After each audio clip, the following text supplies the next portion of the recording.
Okay. We can't complain, that's for Hi there. sure. Hey, how are you? Hi, how you doing? Hi. How you doing, man? Seen you before. Did anyone talk to the governor about the fact that if people don't have money, it doesn't matter what you build, because no one will have money to spend? I mean, they can build wherever they want, Holly, but, you know, if they're taking $200 out of my paycheck every month, I'm not going to the movies, you know, I'm not going out to eat. There's a lot of things I'm not doing. And, you know, for those guys that are developers, you know, I understand that 4.5% or whatever it was hurts them, you know, but I don't know if it hurt them any more than it hurt me losing what I'm losing. And I'm just talking to you as, you know. Right. I have a question towards that. Why would the governor, along with senators,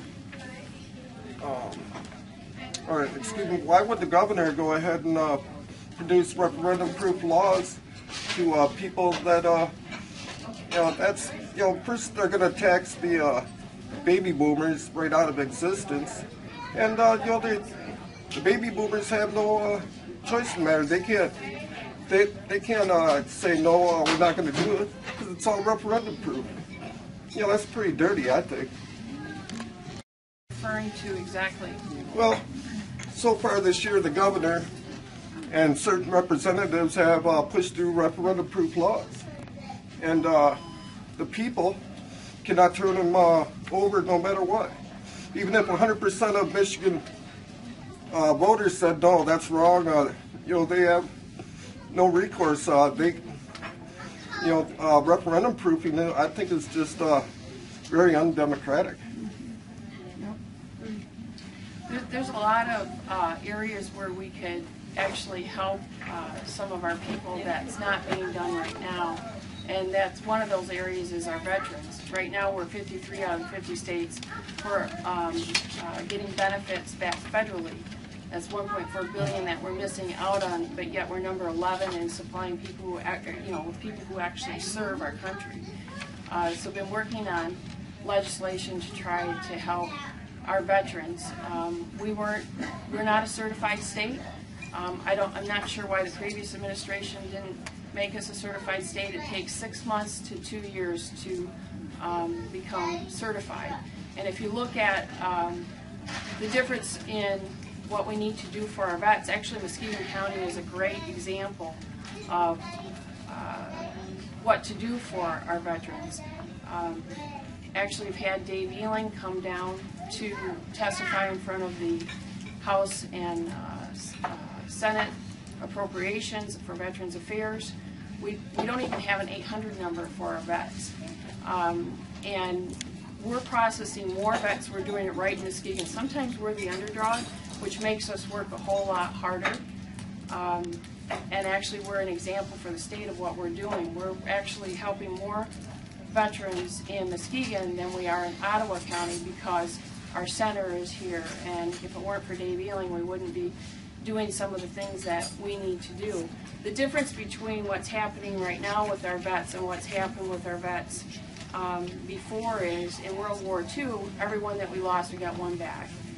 In Vietnam, it was every 2 that we lost, we got one back. Right now, it's 24 to 1. And I think a lot of people here are interested in, I kind of had a chance to talk to people before they came, and they have a lot of questions. I noticed that we have taxpayers pay for industry cleanups left by, say, hard rock mining companies, by Enbridge, that Nestle is drawing money out of water out of our land. I know that Deborah Muchmore has paid lobbyists for Enbridge and for Nestle and for Rio Tinto Kennecott, and that Governor Snyder has been pushing hard to make the UP into a mining district. they always have left terribly expensive messes. Now, the last year that we had records for how much the state of Michigan taxpayers paid, I believe was in 2008, but it was well over $100 million. This is not made clear. People think that the mining industry and the heavy industry brings us stuff. We are the 5th most polluted state in the Union. Our taxpayers pay enormous amount of money to clean up messes left by corporations. And this is not made clear in the news. Right. It's very hard to find out, even if you go to the DEQ website. They admit they went broke. Thank you, and thanks for meeting with us. But anyway, I don't know how familiar you are with the Occupy movement, the 99%. Yeah, Okay, cool. See it all over the place. Excellent. Yeah, and I hope that you're familiar with our tenants. But anyway, we're hypersensitive to this blatant, monumental, and growing conflict of interest between the demands of big money and then the obligations that our politicians have to the people that they represent and they serve. And so I'm wondering, Ms. Hughes, if you've ever experienced, let's say, evidence of corruption, or if you have ever seen something like that, what have you done about it, or what would you do about it? And is there a system in place for politicians to deal with that kind of thing? The influence of big money, the pressure that's exerted, the coercion. How do you deal with something like that? Because there's got to be a conflict that you must experience, don't you? In what regard? Well, in your Specifically. discharge of your activities from day to day. I mean, you're in a position of control. You must see or experience evidence of corruption and coercion, don't you? I'm fourth generation Muskegon County. My kids are the 5th. I care more about my community than anything else, and I'm committed to that. You don't experience corruption in the community.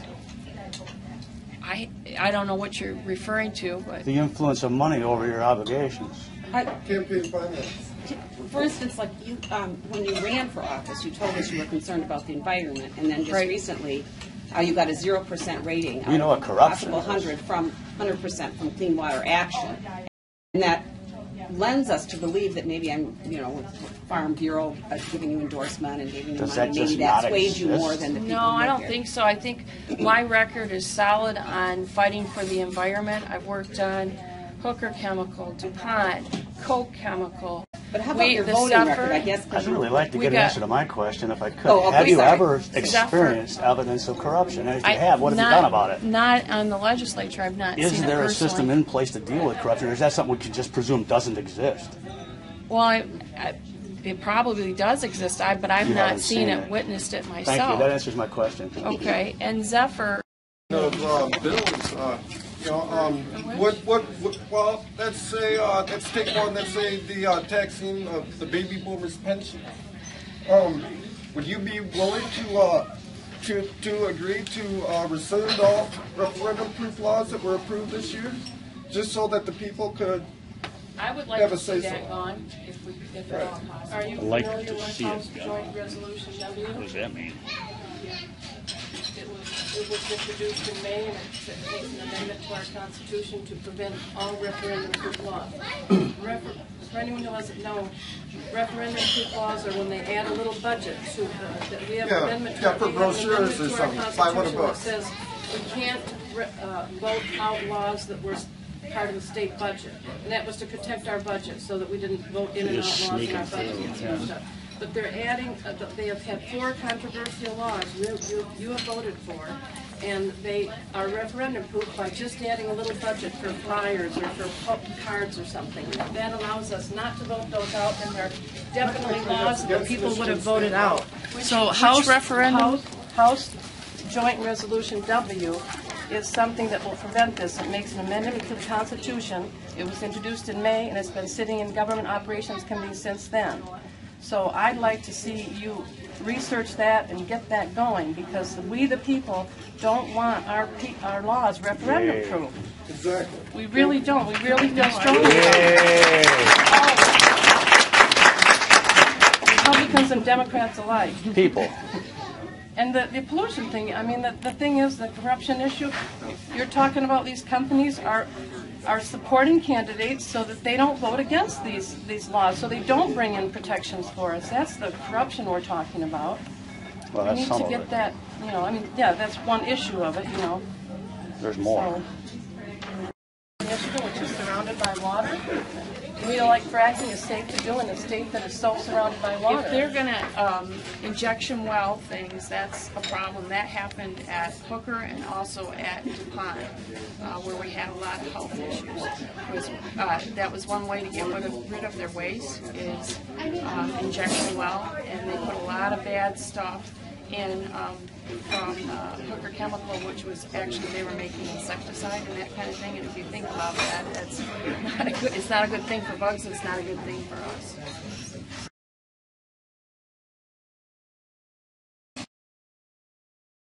A few of your successes, a few of your mistakes, and if you have any regrets on that, and just a little bit more about the things that you have done and you say that you're going to do and you haven't. I was just curious just what that might entail. Thank you. There are a lot of things that I'd like to see. I'd like to see some more money for education. I think that's important. But, you know, I voted against those in budgets. Actually, we got a caucus together in 24, and I was a part of that. Try to hold that up. I would like to see more money for education. That's the one thing that... Example of a resolution that our legislature could take to send to the federal government to say we want to have an amendment to the Constitution, and behind it is a sample amendment. And I would like to ask you, as our representative, to spearhead this. I mean, I didn't really get, when I sent the thing to your office, your secretary or your aide or whoever it was said, well, I've checked with Holly and this isn't being taken up now. And that was kind of the response. I'd like to ask you to get active, to have what I'd like to see but the legislature of Michigan could take a position. Mm-hmm. The legislatures of all the states will That's what we'd like to see. We'd like to see that. This could be a leadership opportunity for you. And so Think global, act local. Thank you. Yeah, thanks. So, Right. are you in favor of amending the Constitution? I would like to see us take care of, they tried to help with election fraud and that kind of thing. What has resulted in is from the McCain-Feingold, is it's gotten worse with the super PACs. Yes. And that needs to be changed. So, we'd like to see... Here today, and I was just wondering what the state can do to prevent future fiascos like that in the Mona Shores School District, where $3.5 million disappeared into a Ponzi scheme. What can be done to stop things like that from happening? There needs to be oversight on the administration's level about what's going on with that. That happened to them, and they should have caught it. Big governor. But they could do it again, right? I They could do it tomorrow. Not the same guy. Well, not but any school district could do the same thing tomorrow, right? And $3.5 million to some bozo who takes it off and makes it disappear. Yeah, Muskegon Heights had the same problem with the same bozo too. They lost a lot of money.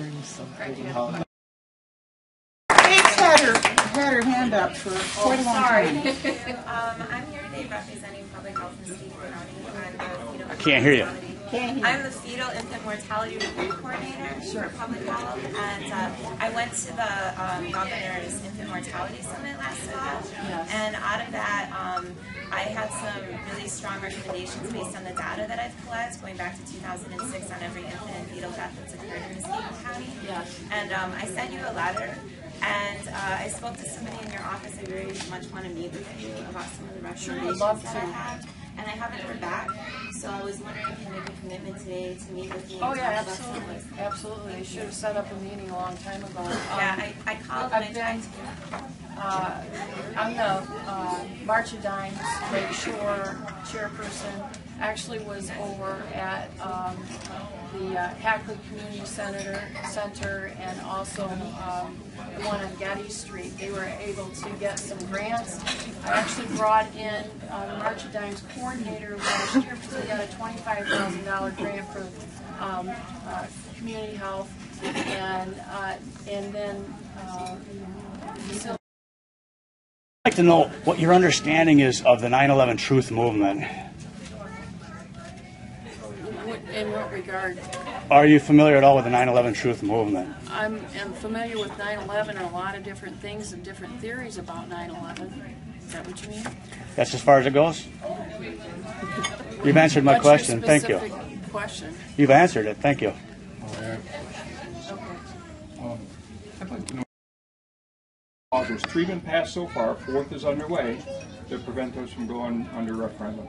And that is removing from us our right to do that, to vote, to have our voices heard. In essence, those R&D being, as a gentleman said, forced down our throat without recourse.